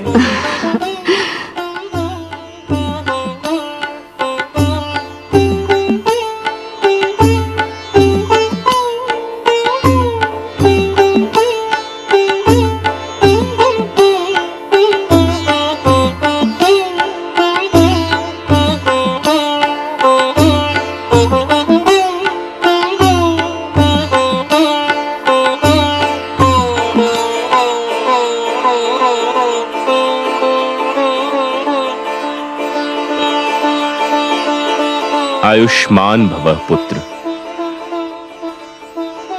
अपनी माता के गर्भ में मुझसे जो कुछ भी सुना था, सीखा था, वह स्मरण है कि भूल गए? ओम नमो भगवते वासुदेवाय। ओम नमो भगवते वासुदेवाय। बस बस पुत्र, मैं संतुष्ट हो गया। तुमने तो मेरा पूरा पाठ कंठस्थ कर लिया है। ध्यान रखना पुत्र, मैंने तुम्हें ईश्वर पर आस्था और विश्वास का मार्ग दिखाया है। यह विश्वास सृष्टि की महानतम शक्ति है। जो ईश्वर पर अडिग विश्वास रखता है, वह पर्वत से टकराए तो पर्वत झुक जाए, समुद्र से मिले तो समुद्र शांत हो जाए। सूर्य, चंद्रमा, नक्षत्र मंडल जिसकी ओर भी दृष्टि डाले, वही उसका दास हो जाए। सृष्टि का पूरा भेद ही उसकी मुट्ठी में आ जाए। कठिन को सरल और असंभव को संभव बनाना उसके बाएं हाथ का खेल होगा। पुत्र, इस मार्ग से कदापि नहीं हटना।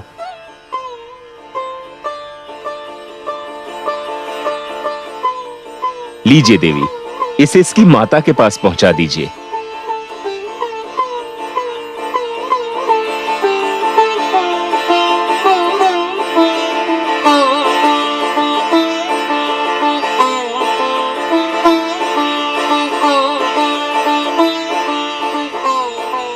नारायण नारायण।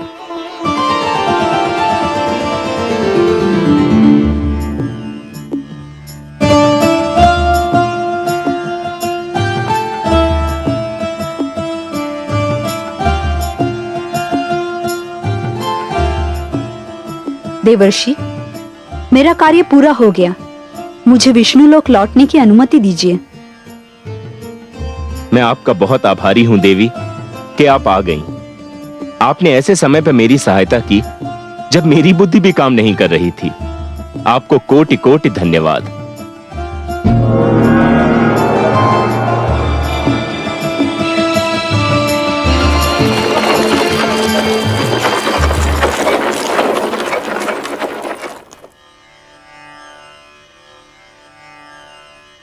नारायण नारायण।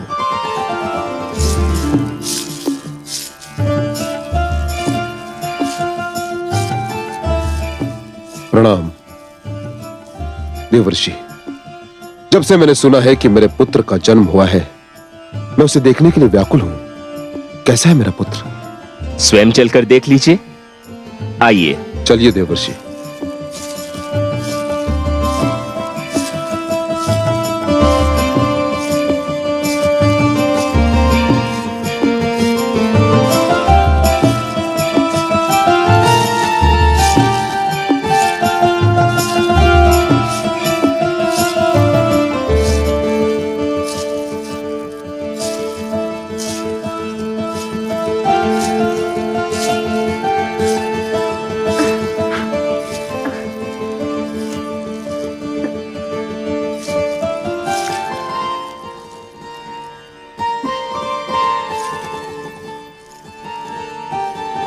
कितना सुंदर है मेरा पुत्र, कितना प्रतिभावान लगता है। देवर्षि, इसके माथे से तो तेज की किरणें फूट रही हैं। कितनी मीठी है इसकी मुस्कान। उसकी आंखें सूर्य और चंद्रमा की भांति चमक रही हैं।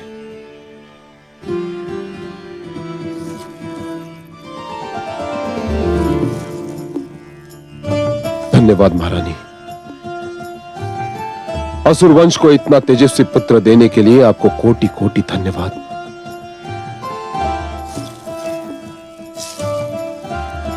देवर्षि, आज यदि मेरा पुत्र सुरक्षित है तो केवल आपकी कृपा के कारण। असुरराज, मेरी कृपा आपको इसलिए लग रही है क्योंकि मैंने जो कुछ भी किया वो आपने देख लिया। आपके पुत्र पर तो धरती और आकाश से न जाने किस किस ने कृपा की है। आपने तो देख ही लिया कि इसके मुख पर कितना तेज है। देवर्षि, तीनों लोक में आपसे बड़ा ज्योतिष विद्या का ज्ञाता कोई नहीं। मेरी विनती है कि मेरे पुत्र का नामकरण आप ही करें। नारायण नारायण। असुरराज, आप पुत्र पाकर प्रसन्न हुए ना? प्रसन्न, अति प्रसन्न, हर्षित, अति हर्षित देवर्षि। तो जो अत्यंत प्रसन्नता देता है, असीम हर्ष प्रदान करता है, उसे प्रहलाद कहते हैं। असुरराज, मैं आपके पुत्र का नाम प्रहलाद रखता हूं क्योंकि यह आपके जीवन में प्रसन्नता और आह्लाद लेकर आया है। प्रहलाद।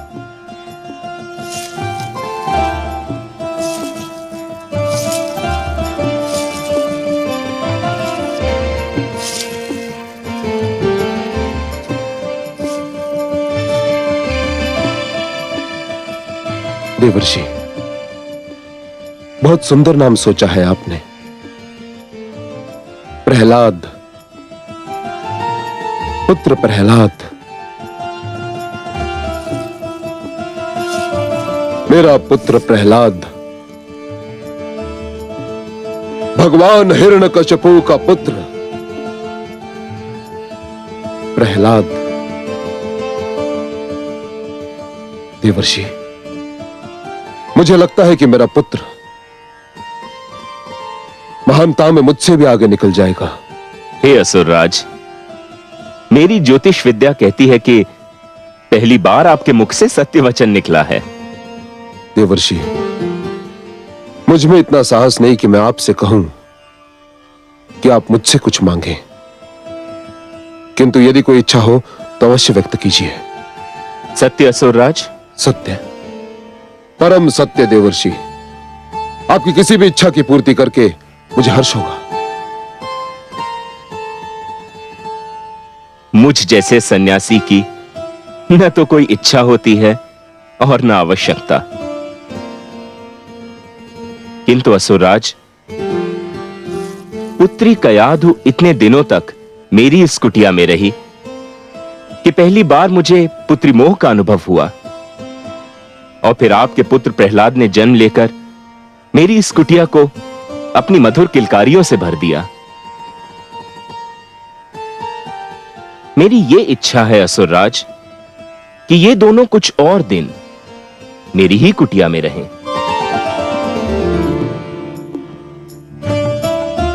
आपने तो मेरे मन की बात कह दी देवर्षि। मेरी भी इच्छा थी कि मैं और मेरा पुत्र आप ही के साथ रहें। मुझे तो देवर्षि की कुटिया स्वर्ग के समान लगती है। देवर्षि, मैं आपकी इच्छा की पूर्ति के लिए वचनबद्ध हूं। अपने पुत्र से दूर रहना मेरे लिए संभव नहीं, किंतु आपके उपकारों के आगे मैं नतमस्तक हूं। मैं पुत्र प्रहलाद और महारानी को यही छोड़ जाऊंगा, और आपको मुझे एक वचन देना होगा। कहिए असुरराज, क्या चाहते हैं आप? देवर्षि, मुझे विष्णु से घृणा है, अपार घृणा, और आप विष्णु भक्ति के लिए विख्यात हैं। मुझे वचन दीजिए कि आप मेरे पुत्र के सम्मुख विष्णु का नाम कभी नहीं लेंगे देवर्षि, कभी नहीं। मुझे वचन दीजिए। असुरराज, पुत्र कयाधु और दौहित्र प्रहलाद के लिए मैं कुछ भी त्याग कर सकता हूं। मैं आपको वचन देता हूं कि मैं सब कुछ कहूंगा, किंतु आपके पुत्र के सम्मुख विष्णु शब्द का उच्चारण नहीं करूंगा। सुंदर, अति सुंदर देवर्षि।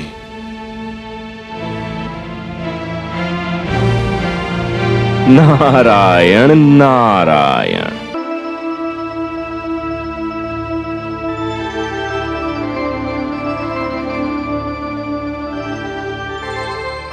ये कैसे वचन दे दिया देवर्षि ने कि वे प्रहलाद के आगे आपका नाम भी नहीं लेंगे? कमल नयन, मुझे देवर्षि से ये आशा न थी। आश्चर्य है महादेवी कि आप देवर्षि की बात सुनकर उनसे रूठ गईं। आप तो उनसे भलीभांति परिचित हैं। बातों में उनसे कोई नहीं जीत सकता, और उनकी बातों का भेद जानना सबके वश की बात भी नहीं है। परंतु पलक झपकाए बिना इतनी बड़ी बात उन्होंने कह कैसे दी? उनके तो हर श्वास में आपका नाम छिपा होता है।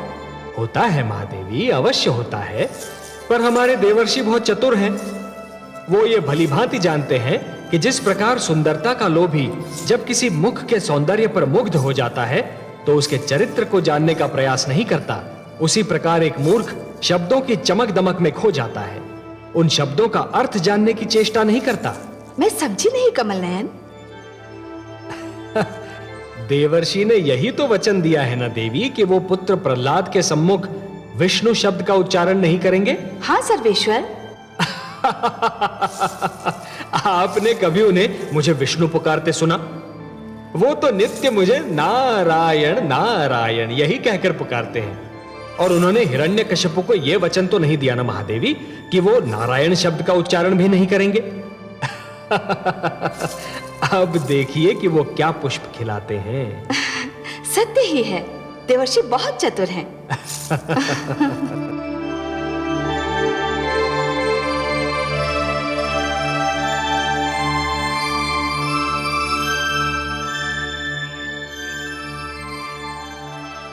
देखिए देवर्षि, ये नटखट फिर भाग आया। मैं कब से इसे दूध पीने को कह रही हूँ, किंतु ये पीता ही नहीं। क्यों पुत्र, तुम दूध क्यों नहीं पी रहे? आपने कहानी नहीं सुनाई ना, इसलिए। अब कहानी सुनाए फिर ही दूध पीऊंगा। पुत्री, ये तो कहानी सुनकर ही दूध पिएगा। तुम कुटिया में विश्राम करो, मैं ऐसे भेजता हूँ।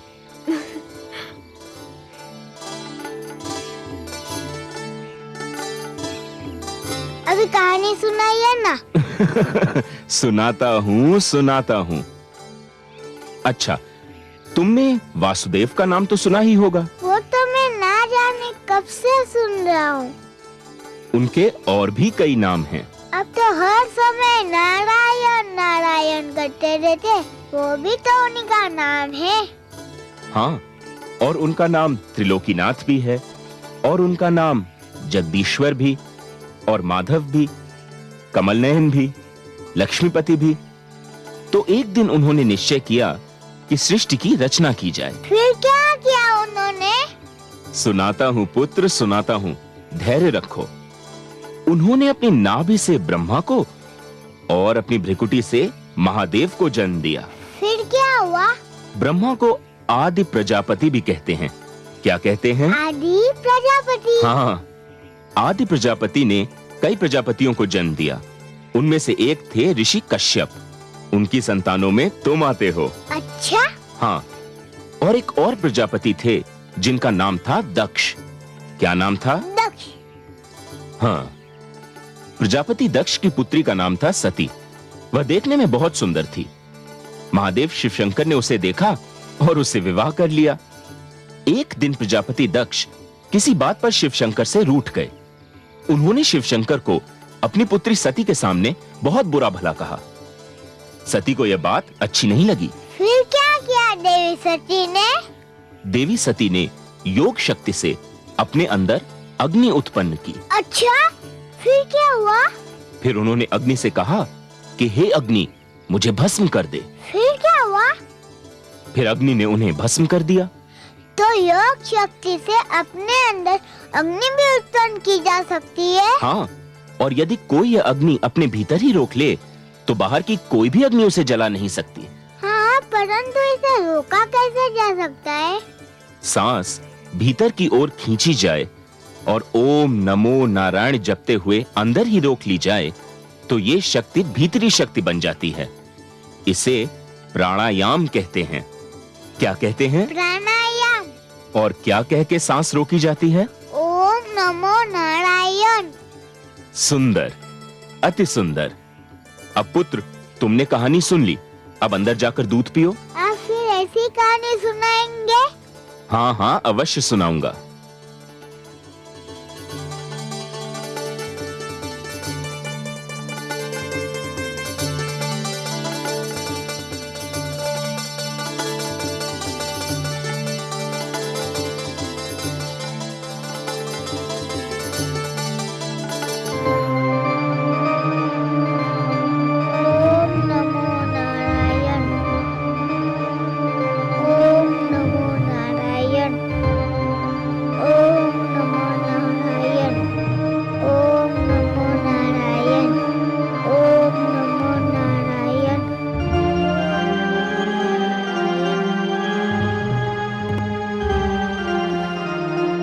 प्रहलाद, पुत्र प्रहलाद,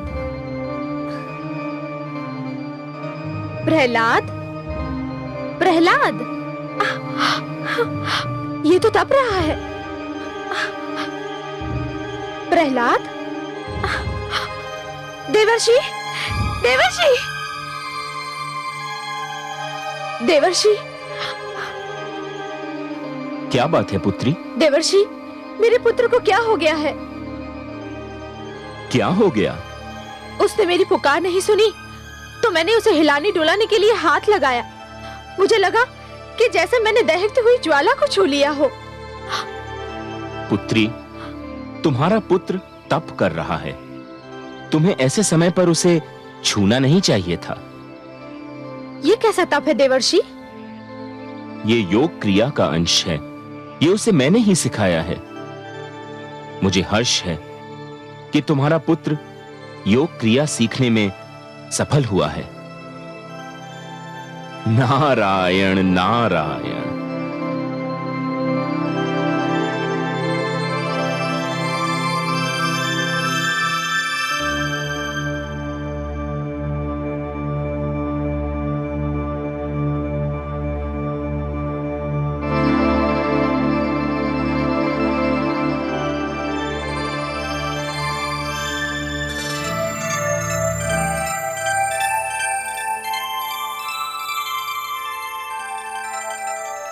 आयुष्मान भव। आओ पुत्र, बैठो। देवर्षि, आपसे एक बात पूछूं? हाँ हाँ, अवश्य पूछो। अब मेरे पिताश्री के पास जाने का समय आ गया। आपके नारायण के तो 1000 नाम हैं। हाँ, और वे सभी नाम सुंदर और प्रिय हैं। परंतु आपने तो मुझे केवल 999 नाम बताए थे। एक नाम क्यों छुपा लिया? नारायण नारायण। उससे क्या अंतर पड़ता है पुत्र? उन्हें पुकारने के लिए तो एक ही नाम पर्याप्त है। तुम किसी भी एक नाम से उन्हें पुकारो, वो तुम्हारी पुकार सुन लेंगे। पर तुम ऐसा क्यों पूछ रहे हो? इसलिए कि उनके जिस नाम को आप मुझसे छुपाते रहे, वह नाम भी मैं जान चुका हूँ। क्या? कैसे जान गए तुम? क्या है वो नाम? वह नाम है विष्णु। ये नाम तुम्हें किसने बता दिया पुत्र?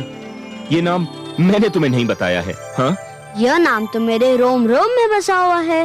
विष्णु विष्णु विष्णु।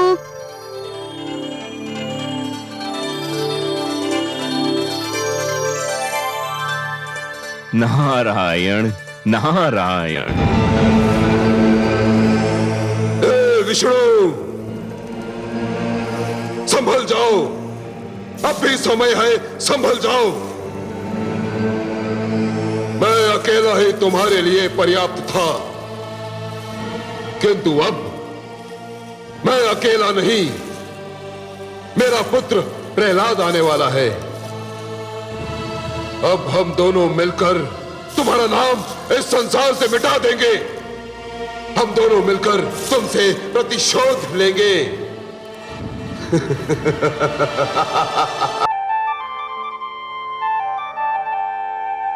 हे देवर्षि, आपने मुझे जो स्नेह दिया है, उसने तो मेरे मन से मेरे माता पिता का प्यार भी भुला दिया है।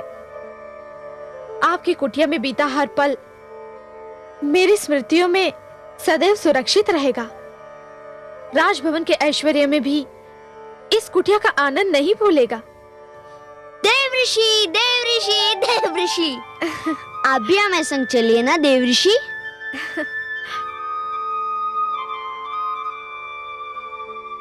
कुटिया में रहने वाले राजभवन में सुख नहीं पाते राजकुमार। तुम्हारे राजभवन में सब कुछ होगा, परंतु मेरी इस कुटिया में शांति है। वह शांति जिसके लिए राजभवन वाले भी तरसते रहते हैं। मैं तो सदैव तुम्हारे संग हूं। जब भी तुम मेरी दी हुई शिक्षा को अपने जीवन में ढालोगे, मुझे अपने संग ही पाओगे। मैं ना आपको भूल सकता हूँ, ना आपकी दी हुई शिक्षा को, परंतु आप हमारे साथ होते तो मुझे और भी आनंद मिलता, है ना माते? अवश्य पुत्र, देवर्षि साथ हो तो जीवन बहुत ही सुखद हो जाए।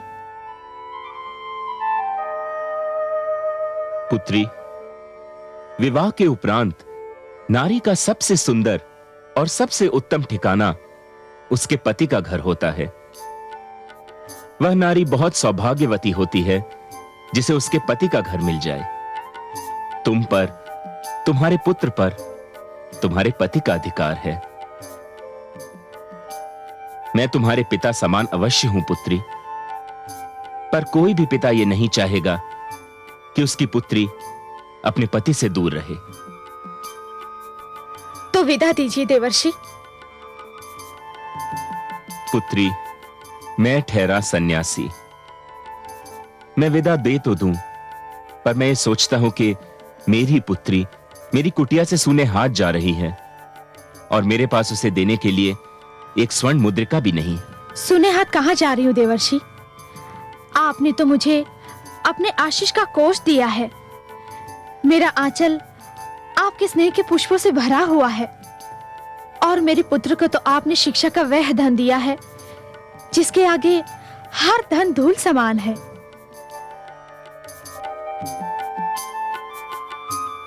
पुत्र प्रहलाद, अपने विश्वास पर अडिग रहना।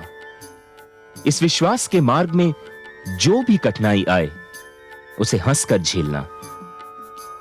यह विश्वास तुम्हें हर संकट और हर कठिनाई पर विजय दिलाएगा। आओ पुत्री, मैं तुम्हें तुम्हारे रथ तक छोड़ दूं। आओ पुत्र।